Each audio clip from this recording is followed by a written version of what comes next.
Celtics Beat is brought to you by Prize Picks. Today's Friday, August 29th, and this is Celtics Beat on the CLNS Media Network, the leading online provider of audio-video coverage of the Boston Celtics. I'm Adam Kaufman. Episode 639 features CLNS's very own Bobby Manning.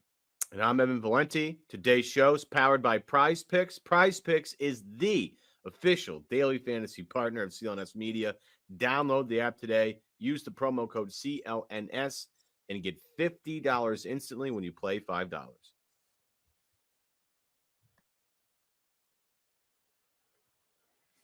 Hey everyone, welcome in. This is Celtics Beat, final August edition of Celtics Beat, and then September. We're not going to have a running joke about September. I'm bringing that up because training camps are coming, preseason games. The actual basketball season is on its way. Adam Kaufman, Evan Valenti, and a third member of this Syracuse triumvirate. Not a first-timer on the show, but a first-timer when I'm on the show. Bobby Manning, who, of course, usually it's the two of us, Ev and Brian Barrett, when we're doing the whole Syracuse triangle. We got Bobby Manning here with us, excited about it. I don't need to introduce Bobby to loyal viewers and listeners of CLNS programming. You know him from the Garden Report and elsewhere. He pitches in all over the place across the network. He's going to be at Fenway Park tonight as we sit here on a Friday, keeping an eye on Paul Skeens, the best pitcher in the world, against hopefully the future best pitcher in the world, Peyton Tolley of the Boston Red Sox. How are you, Bobby? Great. Exciting times, unexpectedly exciting times over at Fenway. And hopefully that's going to be the case of the Garden this year, too, because expectations will probably be pretty low over there this year. And there's some upside that we're seeing now out in Europe, which I know we're going to talk a lot about today. So it's a positive time. There's been a lot of negative times in Boston sports earlier this year, and it does seem like it's starting to turn toward more optimism on a couple fronts. It is kind of funny in the last couple of years, especially. It's been like, well, the Patriots are going to suck. The Red Sox are going to suck. But just you wait. When we get to winter, Bruins are always in the playoffs, and those Celtics, they are our local championship contender. And now it's like, wait a minute, there's some optimism. There's some hype around the Patriots. Could this team be a playoff team? And the Red Sox, look at this magic. I mean, American League's wide open. Who knows what they're going to do when they get into the dance, and they could win the division maybe, sitting right now 3.5 behind Toronto. Oh, those winter teams. So the Bruins are probably going to be like bottom 5 under Marco Sturm. That's not good. Celtics, is a gap year? Are they trying to tank without Jason Tatum? Is he actually going to, as we talked about with Kerry Washburn last week, beat science and come on back and maybe put together a decent run? We'll see. There are a lot of questions surrounding this team. Do want your perspective. First, though, 2 things. If you are listening across wherever you get your podcasts, we thank you for checking out Celtics Beat. Rate, review, most importantly, subscribe, obviously. Spotify, Apple, Pandora, on and on and on. If you are watching on the CLNS YouTube page, specifically the All Access page, that's right. Well, I'll give a wave, just like Ev just did. Hi. It was a really it was a terrible wave. Hi. Thanks for watching. You can find us, the CLNS All Access page. A lot of great Celtics programming. This show, among others. Again, Bobby's all over the place. And the main page where you can see Cross Sports, all the great Patriots programming that's out there right now. And a lot of the stuff at different events that Bobby and Noah here at the network are putting out at Celtics appearances when Jaylen Brown is there, and among others. But if you are watching this shirt, you're probably thinking, Koff, great shirt. I'm wearing this for 2 reasons. One, it honestly felt like something that Bobby would wear. Yeah. I saw it in the closet and I was like, Bobby Manning would wear this shirt. I'm going to wear it. I could see myself in that. I'm a big green guy. I did give it to you because it's probably been hanging in my closet for 15 years. I'm not sure I've ever actually worn it until right now. So there's that. And Ev is the big fashion guy. So I know Ev would love this shirt. Also, like I said, it's like a last hurrah to summer. This is a vacation kind of shirt. It's a last hurrah to summer. The season's coming. But in that light, guys, I was thinking to myself going into the show earlier in the week, what the hell are we going to talk about other than like Jason Tatum's cornrows and Jason Tatum taking pictures with Isaiah Thomas at a wedding? Like, what is there to get into other than Kada? I can't lead with Kada. God bless Steve You Bulpett. could. I You can't. could. I really can't. So God bless Steve Bulpett of Heavy.com. Have we all seen Steve's feature that was published yesterday? By the way. If you haven't, let me tell you what he wrote about. He wrote about my guy, Anfernee Simons. And the hype train for Anfernee Simons, choo-choo, hop aboard, man, because if you read this article, let me just give you some of the quotes, and then I'll shut up and let you guys react. So from a as Steve describes him, one veteran and very accomplished personnel executive wonders whether the Celtics should be so quick to break up with this new guy. Acknowledge that the Celtics are obviously listening to offers on Simons, probably shopping him around as well. But should they be? Here are some of the quotes. I don't know what the Celtics are thinking, but other than Jaylen Brown, there's not a better scorer than Simons on this roster. I mean, they obviously aren't going to play the same way that they had played when you had Porzingis, Horford, Holiday. Joe Mazzulla is going to have to completely change the style of play. And Simons, nobody can score like him on that team other than Brown. He is the second best scorer, and it's not even close. Continues on. I bet he's their leading scorer. Even with Jaylen, he's going to have the ball a lot. And that dude can really score. The offense is going to have to change to accommodate him. And on the last year of his contract, he is going to let it fly. As the kids say, he's a bucket. He is. The dude is a bucket. He can fill it up. Remember, he was around 20, averaging around 20 in the West. What do you think he's going to do in the Eastern Conference, which is a lot, all caps, less competitive? How's he not going to score and score big? I wish we had like some fire that could come up behind us. Do we think, Bobby Manning, that Anfernee Simons has a chance to be the leading scorer of the Boston Celtics? I think there's a chance, but it's a small chance, I think. And there's been this debate in Celtics land, at least on Twitter, whether he should start or Peyton Pritchard should start. And I've been surprised how many fans, at least there, want to see Simons play in front of Pritchard. Maybe it's just from the standpoint of wanting to keep Pritchard in the role he was in last year and that he's been in for most of his career, and wanting to see a lot of Simons with the best players on this team. I lean Pritchard, and in that case, I can't see Simons leading the team in scoring if Pritchard, White, Brown are going to be starting and healthy for most of this year. Now, if there's injuries or things change mid-season and they make some trades, that could be the case. But obviously, this team's intention, I think it's been signaled through numerous reports and based on their lack of introduction for him and any real visibility from him, because as you mentioned, Adam, there's been a lot of player appearances throughout the summer, and none of them have been Simons. I have to think that they're desiring to move him, in some kind of trade here. Now, my perspective on that has been see what he's capable of doing this year. See if he can increase his value. Just see him, because there's not a lot of things to get excited about this year. And all the things Volpet mentions there and the people he talked to are things to grasp onto this year as possible hope, things to get invested in. Now, that's not a reason to keep him around if there's a smart move out there. But as I look across the league, and I know there's a report out there this week that the Bucks, Nuggets, and Sixers could have interest in him, I just don't see what you'd get back for him in any of those deals in particular. And even some other teams that can make it work. I think of Chicago. I think of Brooklyn, obviously, Utah.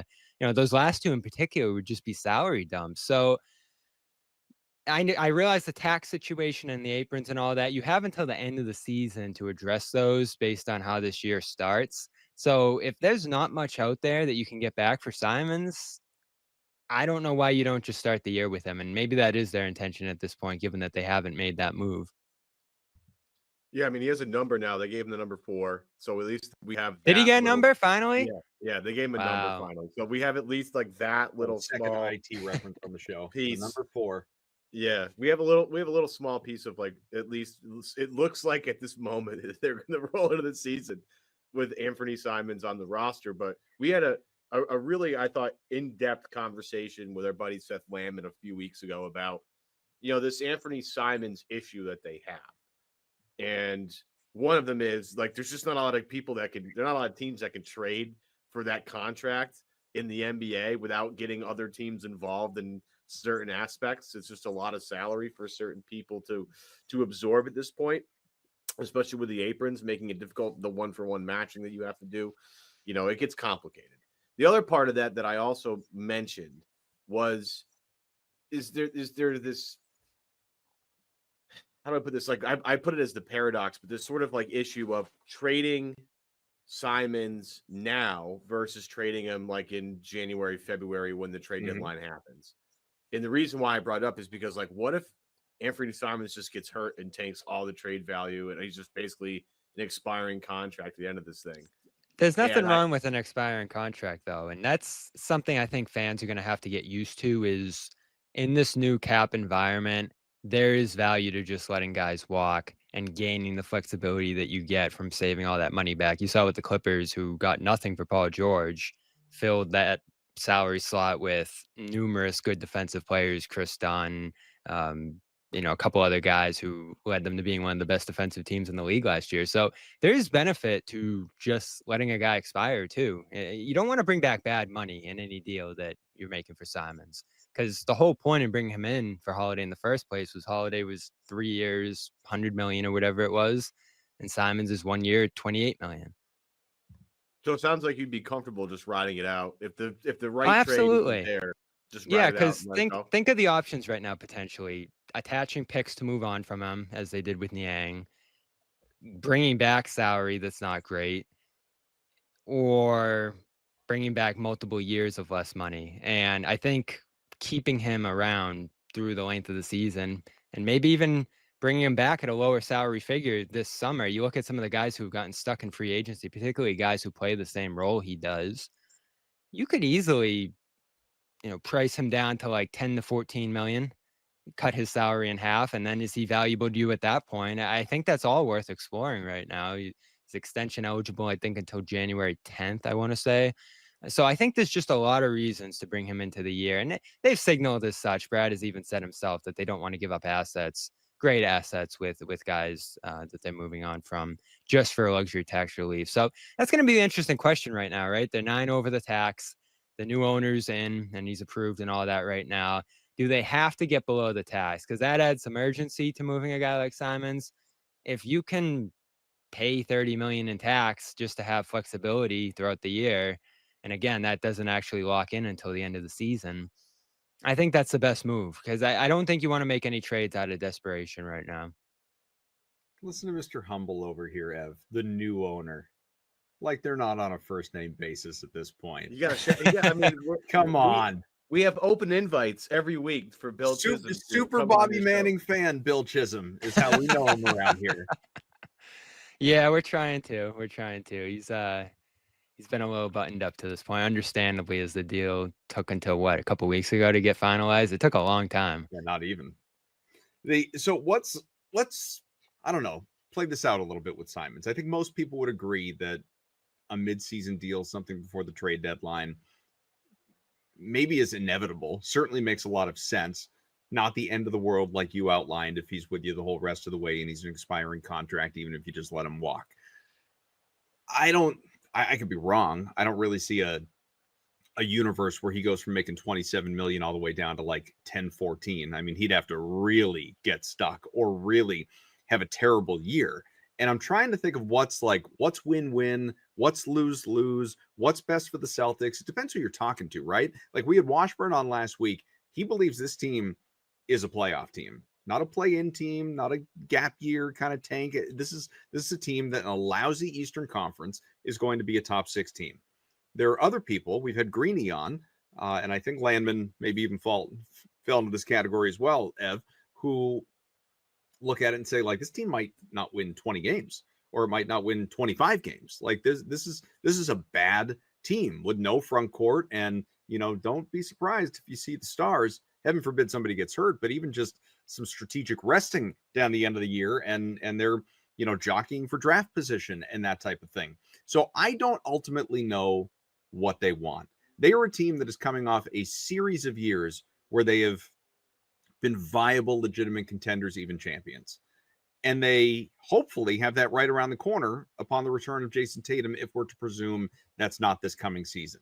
So it's not like Brad Stevens, Joe Mazzulla, everybody else are sitting around caring about, the value of putting young guys in playoff opportunities because it gets them ready going forward. It's not, this wasn't like Tatum and Brown getting experience in a deep playoff run when Hayward and Irving went down.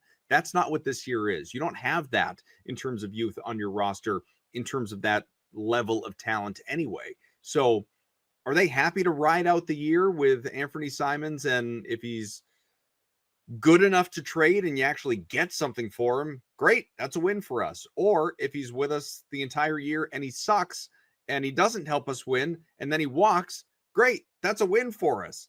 I don't know if they want to be good, if they want to be bad, if they ultimately don't care. I don't think they care. I think based on the roster they've put together here, they're willing to roll with whatever happens and make decisions on the fly and figure out what opportunities come their way. I think that's going to be the big thing for them, is what allows them to put the best possible team together once Tatum's back. And I presume that's the following year, just based on where things are right now. There's a chance he comes back. There's a chance they're better than expected and in the mix, and it makes sense to bring him back. But I think the better bet is that this team's more middling and that it's best to keep him on the sideline until the following year when he can start to ease into training camp and all of that. So that's where I am on that. In terms of where this team's going to be, I'm probably in the play-in territory. I'm probably a little in between those two takes that you put out there. There's a mix. There's a sandwich of teams, and to me, it's Philadelphia, Indiana, Milwaukee, and Miami, who are all very volatile situations for various reasons. So if they're at the top of that group, they're in, they're secure, they don't have to go through the plan. If they're at the bottom of that group, they might even be outside of the plan. And a lot of it's going to be health and all the other factors here. So it's not great that they don't have a surefire center and Tatum available to begin this year. That probably puts them on the lower end of that group. But there's still enough talent here. Like, this talk about tanking to me is a little crazy, because the teams that are actually trying to tank are levels and levels below what this team has. So it's going to be difficult to do that intentionally. Maybe you can angle to do that later in the year based on what happens. But for now, they're just a regular team. They have issues and they have strengths like a bunch of other teams do, particularly in the East. So there's a range of outcomes, I think, from 6 through 11. Don't forget, last year we saw a team with a 1.8% chance of getting Cooper Flagg in the number one pick that was actually a decent enough team during the regular season cash in, rightfully or wrongly, you decide, but cash in with the number one overall pick, versus the tanking teams, the teams that did it right, if you will, getting screwed. So I think that's in recent memory for a lot of people thinking, well, maybe we get the local kid. Maybe we wind up number one. Maybe we can be, not good, not awful, win 35 games and still get number one, because why can't we get our 1.8%? I don't know. We can explore if we want, or just move on to other things. We will step aside, come right back with Bobby after a word from our friends at Prize Picks. Prize Picks is the best place to get real money sports action. With over 10 million members and billions of dollars in awarded winnings, Prize Picks has made daily fantasy sports accessible to everyone. You just pick more or less on at least two players for a shot to win up to 2,000 times your cash. Run your game all season long on Prize Picks. Prize Picks is coming in clutch for me. We are hitting the time of year where Prize Picks is about to consume my life. Not really, but it's about to become much more important because we have football season coming. We have basketball season coming. So, I will have more flex plays for us throughout the rest of the season. But we're going to start with football season coming up next week, Kaufman. A little flex play season totals for you. I like the sound of that. All right, ready? Here we go. The three ones I'm targeting. Mike Evans, Mr. Reliable, more than 949.5 receiving yards for the season. For all of you at home, Mike Evans has 11 straight 1,000-yard seasons. Just keep that in mind. Okay. Next leg, Caleb Williams, more than 3,600.5 passing yards. Now, for those of you at home that don't know, Caleb Williams last year had over 3,500 with a terrible coach and an offensive line that's not nearly as good as it is going to be this year. Just keep that in mind. And then, obviously, with it being a Celtics podcast, I could not do a Prize Picks read without mentioning Drake May. Drake May, more than 19.5 passing touchdowns. Now, obviously, if he gets hurt or anybody gets hurt, these are tough. But Drake May last year, Kaufman, had 15 passing touchdowns with Gerard Mayo, Alex Van Pelt, that offensive line, and that skill position group. Can he add 5 more with Josh McDaniels and Will Campbell and Stephon Diggs? I think so. Reasonable. How are we feeling? So I'll keep you updated on that. And then getting your money as you continue to win couldn't be any easier. In a little 15 minutes, watch it roll into your account, whether you use Venmo, debit card, etc., bank account, whatever. It's there in 15 minutes. Kaufman can't beat it. So download the app today, the Prize Picks app, the code CLNS. You get $50 instantly after playing your first lineup for only $5. Again, download the Prize Picks app, promo code CLNS, $50 right away into your account after playing your first lineup for only $5. Prize Picks, run your game. All right, we're back with Bobby Manning again, who you know from the Garden Report and other programming here across the CLNS Media Network. Ev, Adam, and look, one of the things we have not gotten into yet, guys, EuroBasket. Personally, I don't really care. I know there are a lot of people out there that do, though. And I know, even just as we sit here right now, there's some attention on one Kristaps Porzingis, who we would be probably, if he were still in the Celtics uniform, freaking out about the fact that he is even playing in these games off of what we have seen recently in his NBA career. But I will tell you, in just, boy, as we sit here and record in the last, 20 minutes, I'm seeing details out here from him lighting it up today, going crazy for Latvia. I think he had almost 30 points, maybe flirted with a double-double. I lost the box score I had. The point 26, 6, and 2. Yep. Perfect. Big game for the new and future Atlanta Hawk. What do these games mean? How much do you pay attention to them? Obviously, the Celtics tie-ins, I know you'll reference, but when you see Porzingis in particular, a former Celtic, going out doing what he did off of whatever infection he dealt with throughout much of last year, limiting this team's ceiling. I mean, what do you see? Are you just? Yeah, I mean, it makes sense. Of course he did. Good luck in Atlanta.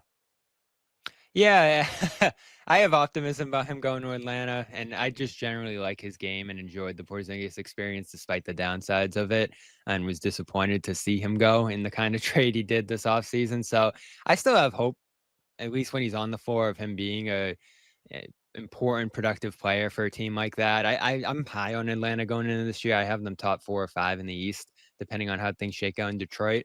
So I'm high on him. I don't take a lot of stock in what he's doing out there or what anyone's doing, because I think their roles and the context they play in are pretty different from where they're going to be with their teams, specifically the guys who are the only NBA players on their national team. I think they just bear greater responsibility and have to do more things than they're going to have to do with their teams. I think that's the case for Porzingis. Will certainly be the case for Kada coming back from Portugal. So I think they're fun to watch just to see what these guys are capable of. I mean, that first game with Kada, you see him hitting a 3. In the exhibition games leading up to it, he's hitting a turnaround jumper. Even in this game, he's pulling up from the elbow off the dribble. That's just not stuff he's going to do with the Celtics this year. But it is cool to see when these guys have to do more for their teams, that they're capable of doing more. And I just love these competitions. I think they're fun within the context of themselves. Obviously, the Olympics are the big stage. This is probably 2 tiers down from the World Cup, and they love the EuroBasket in Europe. So this is a big deal for a lot of these guys. There's some quality players in it. You do wish there was more Celtics representation. Luka Garza tried to play for Bosnia. The paperwork situation didn't work out, so he didn't get to go through with that. And then I think RJ Lewis plays for the Dominican national team. So that's obviously something you can look forward to if he ends up sticking around. But obviously just Kada here. So I'm encouraged by how healthy he looks. I think that's something to watch for with these guys too. Porzingis in particular, after what he went through in the playoffs, looking like he could barely play basketball, being able to do this is a positive for Hawks fans. So Kada underwent surgery in May. He had a cleanup surgery for an injury he's dealt with for a couple of years there, going back, numerous seasons. So good to see him back on the floor. He suffered an injury during the exhibition games as well that he was able to bounce back from. So that's always the fear with this stuff too, right? That you can step the wrong way in one of these games, and that massively impacts your season as an individual and as a team. So that's the fear, like you said, Adam, with if Porzingis was playing and still in a Celtics uniform, you'd just be holding your breath the whole way. But I think there's a positive to Kada, and he said this to me, being able to have a head start on conditioning, playing in games, and just being in a rhythm of playing big minutes going into this year, as he's going to have to do. Gallinari got hurt during EuroBasket, right? He like tore Torn his ACL, right? Yeah. It was it was the last EuroBasket. Yeah, that like broke my heart as an Italian. I couldn't even believe it. I was like, "You got to be kidding me!" The one time He was exciting too, wasn't he? Yeah, I was so excited. I was like, legitimately mind-blowingly excited to have Gallinari rocking green and white after like you would read about how much he loved Larry Bird and how much he looked at Larry Bird just happened like tear his ACL immediately. Was kind I of don't think Valenti had anything to do with it either. Nothing. Zero. Zip. Nada. It's unfortunate.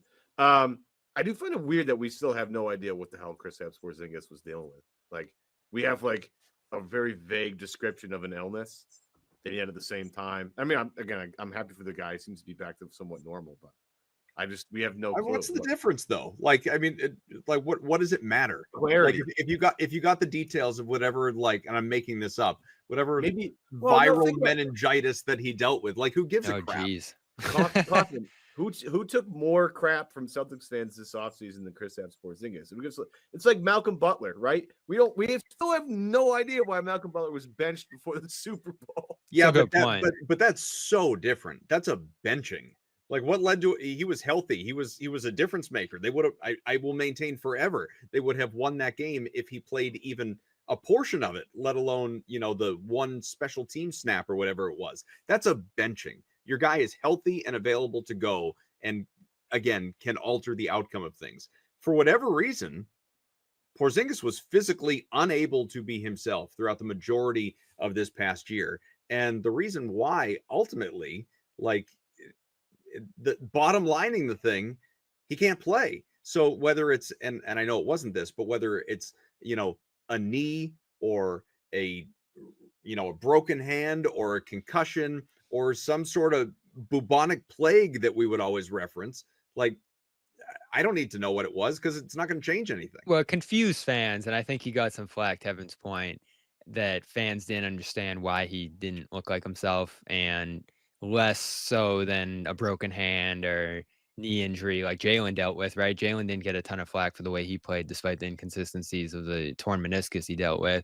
They just didn't know what was going on with Porzingis. And the weirdest part, Evan, is that he came back from the 8-game absence, looked like the best version of himself, especially in that game at MSG late in the year. And then out of nowhere, after it didn't look like in the first round he was limited for physical reasons, he just lost all ability to play. It was truly one of the more bizarre things I've ever seen. But the whole way I said, too, to your point, Adam, what are you going to say? He's sick. There's not much you can blame him for. He's trying to play. He's gutting it out. The only thing I'll say looking back on it is that Mazzulla probably shouldn't have played him as much. And I think that's on Mazzulla. Totally agree with that. Yeah, but that's on Joe. That's on the medical staff. It's on the team staff. Yeah, I mean, this guy was the closest thing to some sort of like mythic intervention. It was like the Monstars, came and sapped his powers. Like, it was unreal. That's what this guy looked like. It was weird. To your point, it'd be on even within the same game. He'd look amazing, and then he'd look like dog crap, and there was no viable reason for it. I'm with you. But that to me that you just brought up, and we've talked about that in past shows back when the season was happening, that would be my biggest thing. And I said it's not even a second guess because I said it at pivotal moments going into games. Just don't play him. He's not helping you. He's actually actively hurting you. Not deliberately, but his lack of ability, you may as well just, next man up. And for whatever reason, maybe it was reputation, salary, role, label it however you want. They were just married to the idea of continuing to trot him out there. Yeah, and I know a lot of people wanted to see Kada get a chance. That probably wasn't feasible because they phased out Kada even in the later portion of the season. So I understand why they didn't go in that direction, but could you have played more Luke? Certainly. He saw what happened in Game 5 when they went to him, and it was amazing. So that happened too late. The Porzingis thing's a huge second guess out of that series. There's a lot of second guesses, I think, from a coaching standpoint out of that series. They definitely should have won it, and I don't think Tatum's injury was the reason why either. So that's how I look back on that thing. And then other guys are going to get their chance now. And I wish it was Luke still here. I think it was worth exploring bringing him back based on the way he finished the season. But they couldn't make that happen. And now it's going to be on Kada. So massive responsibility for him after not getting that opportunity in the playoffs. Yeah, just real quick to that, because I don't think we hammer it home enough, Ev. You didn't not win a champion. Like, you can point to Jason Tatum's injury and say, okay, that's why we were not in position to win a championship. But even before that, you couldn't beat the Knicks. And that had nothing to do with Tatum. There were so many reasons. I mean, I guess some semblance of a degree of Tatum. Like, yeah, could he have, in theory, down 3-1, become godlike for 3 games and you come back and win the series against I kept saying it all throughout the series and playoff run, a pretty, unimpressive, uninspiring Knicks team? I guess that's plausible, but you were going to go down 3-1 regardless with a healthy Tatum. So probably wasn't going to happen. So, yeah, I think to that point about, Ev, I don't know if we want to take it here, but the coaching second guesses, Bullpet alluded to this in his article to go full circle. What kind of coaching differences are we going to see out of Mazzulla during what is, I'll best term it as a lost year for the franchise, but a really great opportunity for Mazzulla to mess around and get creative? I've been on this for months. Like, I think they just signed Mazzulla to an extension, so yeah, he's not going anywhere. There's security there. But as I've been saying throughout the entire offseason, I think this is a ginormous year for Mazzulla. Based on that the things we've been talking about, I think he did not do a great job of coaching throughout the Knicks series. I think it wasn't great. It wasn't a great look. He just didn't. And there's on the phone right now. That Joe. Yeah. No, it's just it's one of these things where, like, I don't think the season ended well for Joe Mazzulla. I think Mazzulla ball failed them a little bit. Where the year prior, obviously, it won them a championship. I think last year in the Knicks series specifically, it failed them at the most important time.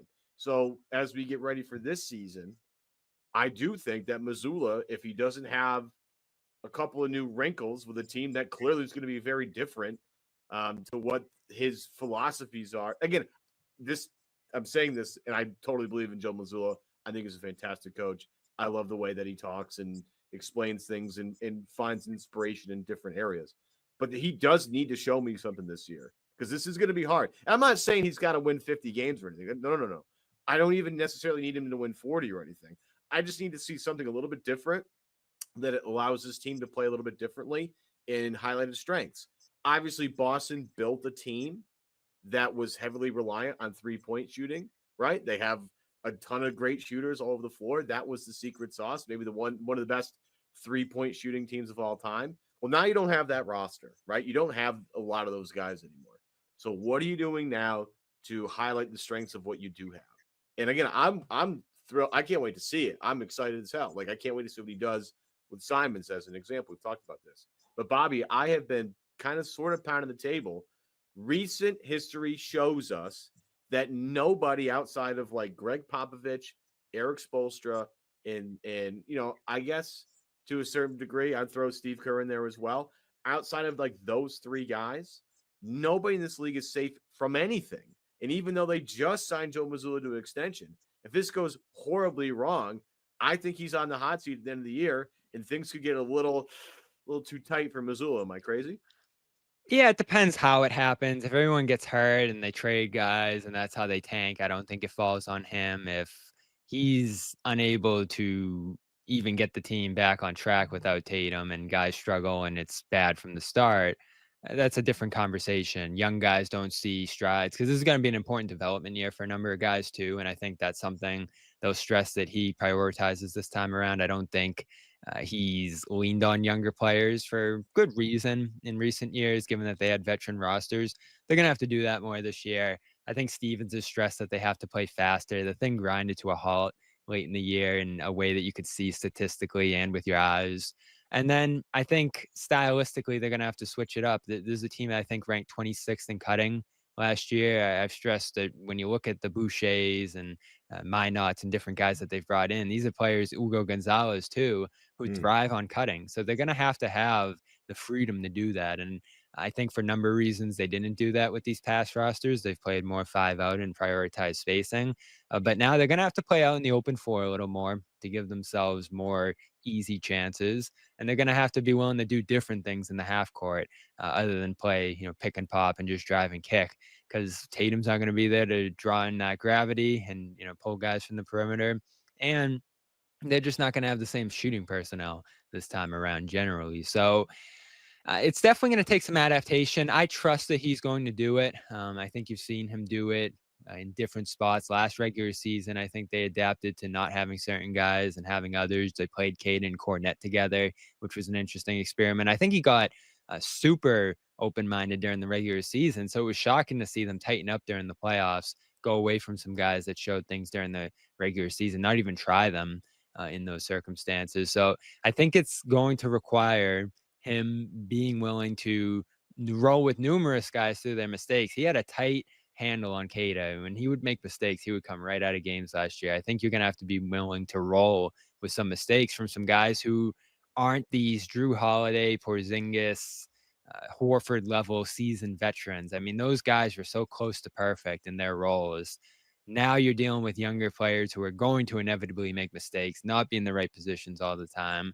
This is more of a developmental year / situation for Mazzulla. And so that itself is going to have to take some adjusting. And then there's the style of play component that Stevens has been very open about them needing to embrace. So will Joe do it? I think he will. I think that he has done it in different circumstances before, but it's going to have to happen on a wider level this year. And so this is a big season for him. I don't think it's a make or break. If they succeed, he's moving forward. If they fail, he's out of here. I think there's a lot more nuance to that this year, given the reason that there's a number of scenarios that they could struggle in, and it might not be just coaching. It might be the personnel they have.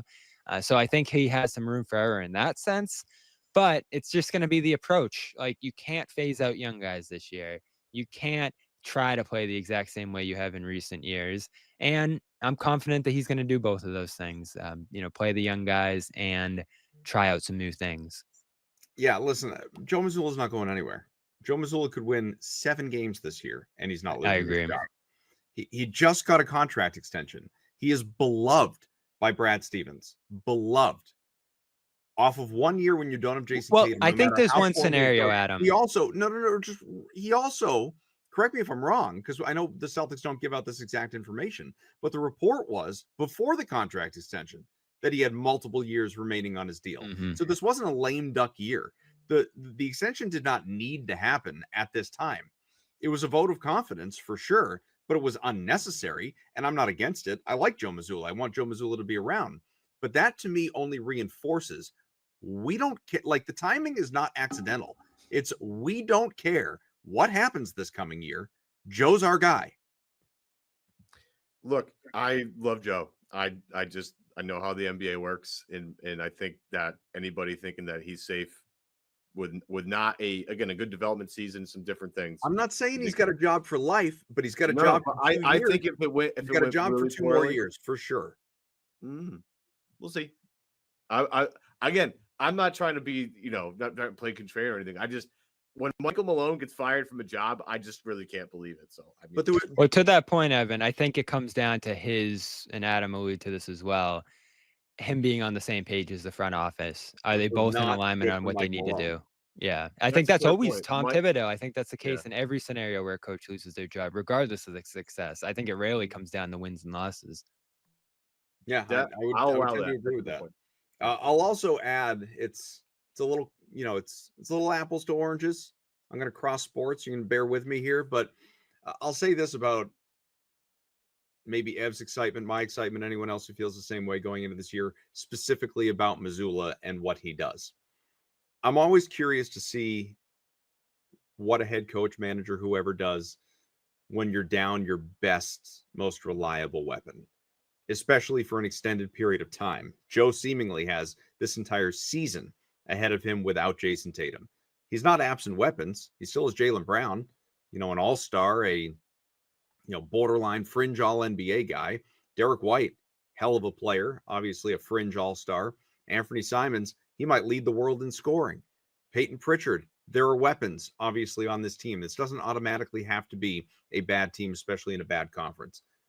But I always kind of think back to what we saw out of Mike McDaniel last year with the Dolphins. I thought, like many, Mike McDaniel was going to come over, the offensive guru, the genius from the Niners, and really transform Miami. I was excited about it. And I'm not a Dolphins fan. I was excited about, the nerdy guy rising the ships. And it was good for a little while. They went to the playoffs. They had a 10-win season. And then gradual decline, most notably anytime good players were out. And I don't even mean Hill, Waddle, guys like that. Anytime he lost his quarterback, anytime Tua went down and they were forced to use the Snoop Huntleys and Skylar Thompson's or Thompson Johnson, whatever, that guy of the world. Anytime you had to use a backup, Mike McDaniel all of a sudden didn't look like a high school coach. He looked incapable of scheming an offense. He didn't know what he was doing, looked over his head, and I think he's very much on the hot seat this year and maybe doesn't even make it through this season with the Dolphins unless they somehow stay fully healthy. To the point about Joe, though, as you guys have outlined, this is a huge opportunity for Joe Mazzulla to not reinvent himself, but to just, F around and find out, right? To just see what he's got with a different makeup of players that isn't going to play basketball and succeed at basketball in the same way that we have witnessed over the last 2 seasons, or really maybe more a year and a half. That's what I want to see. I want to see if Joe is as smart, as qualified as I believe he is, but now we're going to actually get a front row seat to it. And that to me is exciting. Yeah, for sure. And to your point, it's a good one. They couldn't end up going with players who you have no idea in terms of their NBA readiness. They have a couple in Jalen and Pritchard, White, and a few more beyond that. But in terms of guys playing everyday roles throughout the course of the season, that's what we're going to find out. Is Kada able to play 60, 70 games and be reliable in most of them? The younger guys like Wallace, Shireman, same question. These are guys who just haven't played regular NBA basketball in their careers. So there is going to be a inconsistency just based off the personnel that they have. And I definitely think a big factor in the level of Joe's success has been the talent he's had on these rosters. What gives me optimism is that they've won regular season games with 2, 3, maybe even 4 at times starters out. Celtics. Yeah. So they've done that. They've been there. They've utilized guys in bigger roles off the bench. But it's to a larger degree this year. And the depth of this team, again, if you're leaning optimism and this being a 6 seed, 5 seed season where you're locking the playoffs or a play-in, no playoff scenario, injuries happen throughout the course of the year. So you can't say it's going to be 70, 80 games of Jalen, 70, 80 games of White, Pritchard. It could be less than that. And when that happens, who are you leaning on in those spots? We don't have answers. They probably don't have answers on that yet. That's where we're going to find out how good this team really is. It's not going to be the best version of themselves. It's going to be how they figure it out when things aren't going right. Have parting thoughts? Well, I just want to. Bobby spent a lot of time with Neemias Queta before we get out of here. Would you learn anything new about him that you didn't know previously going in there? How's Portugal? Is Portugal excited to be the starting big man for the Boston Celtics? Yeah, unreal. Yeah, I mean, it was a great experience. I did ask him because I thought one of the more interesting moments this summer was when we met Amari Williams and, first interview with him. And he's like, oh, I'm excited to learn from the veterans here like Kada. And we were like, Kada? Like, that's one of the veterans on the Celtics now, legitimately. And, he was talking about how he didn't know whether he was going to stay in the league for long. So it's pretty cool to be able to hear something like that, being called a veteran and being, in his 3rd year here, going back to when they signed him a few seasons ago. So I'm definitely working on new things, and you saw it in these exhibitions in the EuroBasket games, shooting a lot of threes out there. I was able to watch his workouts every day with one of the main Celtics assistants who was out there. And so, they're working on the rebounding. They're working on, making sure he can set screens the right way, all the little things that their centers have to do. But the 3-point shot did look good. And you saw a couple minutes into that first EuroBasket game, him knock one down. He's only ever shot 3 in the NBA of them.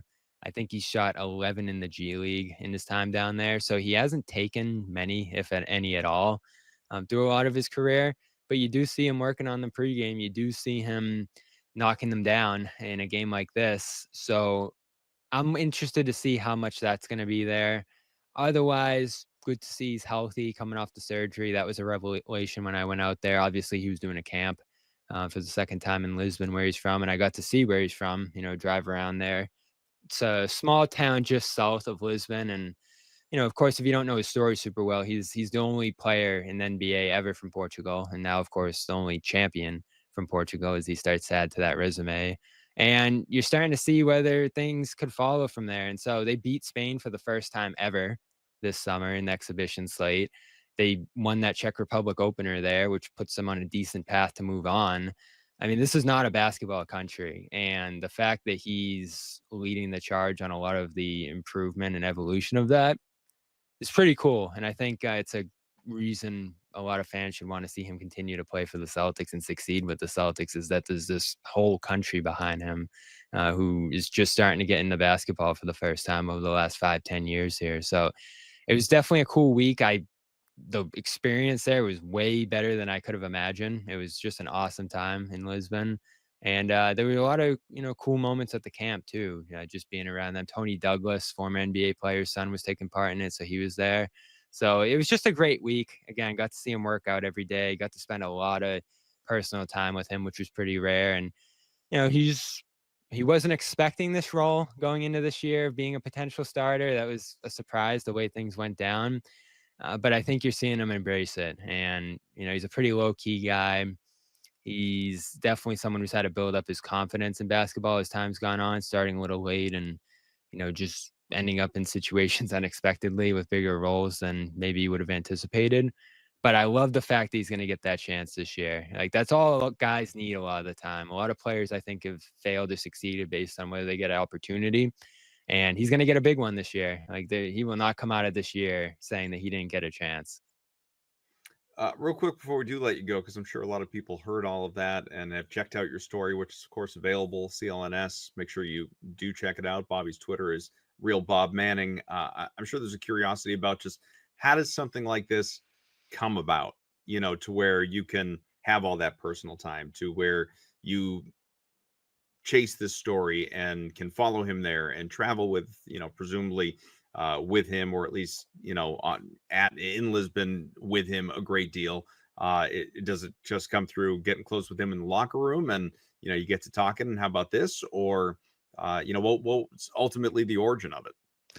I think there were 3 steps. When they first signed him, he's doing community events and stuff. So you show up to those and you're usually one of just a few people there. So I was able to meet him at those. 2, knowing his backstory at that point when they won the championship and I was in the locker room, I went up to him, was like, "You going to bring the trophy back to Portugal?" And he was like, "Oh, I hope so." He ended up going back that summer. He didn't get to bring the trophy, but he did go back and do his first camp that summer. By the way, I don't know how many people know this, but he lost his father like 3 days before the championship, which was had to be one of the craziest feelings of joy and sadness going on at the same time. But he goes back to Portugal that summer. I'm seeing the camp going on. And that's when I started imagining it'd be cool to go back and see where he grew up, spend some time with him there, just, follow him around, where his journey started. And it was just kind of a thought, / dream at that point. And even, coming out of this season, I had some thoughts about it, but I was like, I don't know. And then, I saw a social media post that he was doing a camp out there. So I was only doing 3-4 days at Summer League. Looked at some prices last minute of what it'd take to get out to Portugal right after Summer League, and it just came together last minute. So I literally went from Vegas to Boston to Lisbon in 24 hours and was out there for 3-4 days after that. I did go to Spain too to try to do something on Ugo, but there weren't a lot of people around there at that time of year. I spent a day there as well. So that story did not come together, just to show some things work and some things don't. But man, I definitely thought about this story for a year and wasn't sure if I was going to get the chance to pursue it. And the fact that it all came together like that, big credit to him for opening up in that way. Not a lot of players are willing to do that and welcome you in, but there was definitely a level of trust there just from having covered him for a year or two. So the level and the amount of information and video and everything else I was just able to get out there was unbelievable. And that's, that's how I want to cover, this team. Like, I love the day-to-day stuff and the games and all that, but I think there's another level you can tap into some of these guys, and it's tough to do, with how things are set up now, but to be able to do it with him was pretty cool. Oh, I'm sure. And obviously, congrats on it coming together and doing a great job with it. The access, I mean, for people, it won't bore people with it because they don't care, generally, because they're not doing what you do or what we do or some combination within the industry. There's, access post-COVID is not what it once was. Teams have really refined the way that they do things, in some ways better, in some ways worse. Really all depends on your perspective and which side of it you're on. And if you're a player, probably less is more, because they like to, there's a reason the expression media obligation exists. Most of them don't want to do it. So the fact that Kada was so open to doing this with you, it's a wonderful thing. Absolutely, yeah. And again, credit to him. Appreciate him for being willing to do that. So yeah, check it out, clnsmedia.com. And there's a full interview with him on our YouTube channel for my time with him there. So well worth a watch. You can also check Bobby out once again on Twitter at @RealBobManning. Ev, a pleasure. September's next. Means training camp, media day. Maybe we hear from Simons at some point. All of that. I'm gonna get out of this shirt. This shirt sucks. It really. Do you know? Have you ever seen a shirt that has like a little? This is. It has a thing to like. Look at this for people that watching. It has this attached to it so that I can loop the button in. Like it's like insisting that I wear it as a dress shirt. Don't ever button that button. No, I mean it's terrible. It's awful. It's stupid. Bobby, also don't do that. I should cut it off and then give the shirt to Bobby because he would wear it. All right, guys. Thank you for being with us. Celtics Beat. Check us out wherever you get your podcast. Apple, Pandora, Spotify, you name it. Stitcher, is that still a thing? And of course, the Celtics CLNS All Access page. You can get us there. And a whole bunch of other great content, including, of course, that sit down with Kada, available to you on the CLNS Media YouTube page. We'll talk to you again next time. Have a great weekend.